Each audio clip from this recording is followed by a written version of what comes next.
ગુજરાત ક્રાંતિ ન્યૂઝમાં આપ સૌનું હાર્દિક સ્વાગત છે। વડોદરા મહાનગરપાલિકા ખાતે આરોગ્ય વિભાગ દ્વારા હોટેલ રેસ્ટોરન્ટ એસોસિએશન, મીઠાઈ ફરસાણ એસોસિએશન અને ખાદ્યતેલ એસોસિએશન સાથે બેઠક યોજાઈ।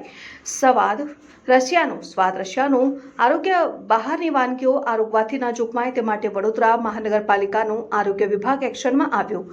બિન આરોગ્યપ્રદ ખોરાક વેચીને શહેરીજનોના સ્વાસ્થ્ય સાથે ચેડા કરનાર લેભાગુ વેપારીઓની હવે ખેર નથી। આવા તત્વો સામે પાલિકાની આરોગ્ય વિભાગે લાલાંક કરી છે। હાલ પવિત્ર શ્રાવણ માસને લઈને તેમજ આવનારા તહેવારોને લઈને શહેરીજનો હોટલ, રેસ્ટોરન્ટ તથા ફૂડ કોર્નરમાં અવનવા વ્યંજનો આરોગતા હોય ત્યારે તમામ વ્યંજનોમાં કેવા પ્રકારનું તેલ, ચીઝ, બટર, પનીરનો વપરાશ કરવામાં આવે છે તેને લઈને આજરોજ વડોદરા મહાનગરપાલિકાની વડી કચેરી ખાતે આરોગ્ય વિભાગ દ્વારા તમામ એસોસિએશનો સાથે બેઠક યોજાઈ હતી।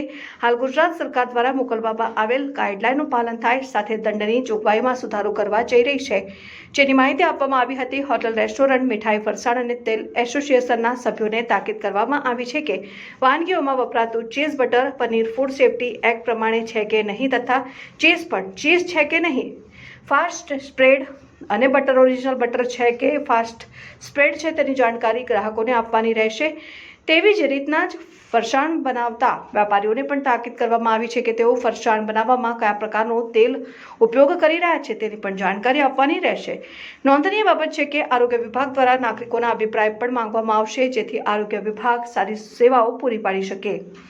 મકસદ શું છે? અત્યારે શ્રાવણ મહિનાથી માંડીને રક્ષાબંધન છે, જન્માષ્ટમી છે, ગણેશોત્સવ છે, તે દિવાળી સુધીને તમામ તહેવારોની સિઝન ચાલુ થઈ છે। તો તહેવારોની સિઝનને ધ્યાને લઈ અને હવે લોકોને બહાર જમવા જવાનું છે, લોકોને મીઠાઈની છે, આ બધી જરૂરિયાતો વધવાની છે। એ જરૂરિયાતને ધ્યાને લઈને હોટલ રેસ્ટોરન્ટ એસોસિએશન છે, મીઠાઈ ફરસાણ એસોસિએશન છે, તેલ એસોસિએશન છે, આ ત્રણ એસોસિએશનને બોલાવી ગુજરાત સરકારમાંથી જે નવી ગાઈડલાઈન આવી છે એ ગાઈડલાઈનની પણ થોડી ચર્ચા કરવાની હતી અને એ લોકોએ એમની રેસ્ટોરન્ટમાં કાં તો મીઠાઈ ફરસાણની યુનિટમાં શું તકેદારી રાખવાની, શું કાળજી રાખવાની એ બાબતની આજે ચર્ચા કરવામાં આવી। કઈ વાત ગુજરાત સરકારની ગાઈડલાઈન? હા, ગુજરાત સરકાર ફૂડ સેફ્ટી એક્ટની જે ગાઈડલાઈન છે એ ગાઈડલાઈનમાં દંડમાં જોગવાઈમાં થોડો સુધારો કરવા અત્યારે ગવર્મેન્ટ ઓફ ગુજરાત જઈ રહી છે, એટલે એમણે પબ્લિક કોમેન્ટ, પબ્લિકના સજેશન મંગાવ્યા છે।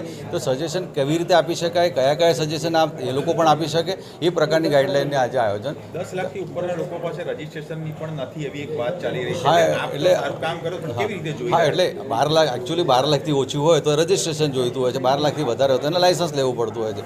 એમની પણ એક વાત હતી, તો હવે અમે અમારી રીતે પણ સર્વે કરાવ્યું છે કે 12 લાખથી જેટલા ઓછા છે તો એને રજીસ્ટ્રેશનની કેટેગરીમાં અને વધારે છે એને લાયસન્સની કેટેગરીમાં લાયસન્સ આપે। અગાઉ એવું પણ હતું કે પેલી મીઠાઈ પર ને બધા પર લખવું પડતું હતું એક્સપાયરી ડેટ, એનો અમલ કેવી રીતે? એ છે ને વોલેન્ટરી થઈ ગયું છે। હવે તમે જે કહો છો ને બેસ્ટ બિફોર લખવાનું તે હવે વોલેન્ટરી થઈ ગયું છે।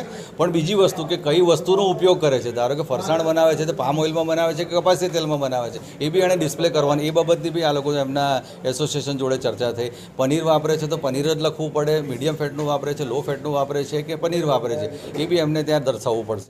બ્યુરો રિપોર્ટ, ગુજરાત ક્રાંતિ ન્યૂઝ, વડોદરા।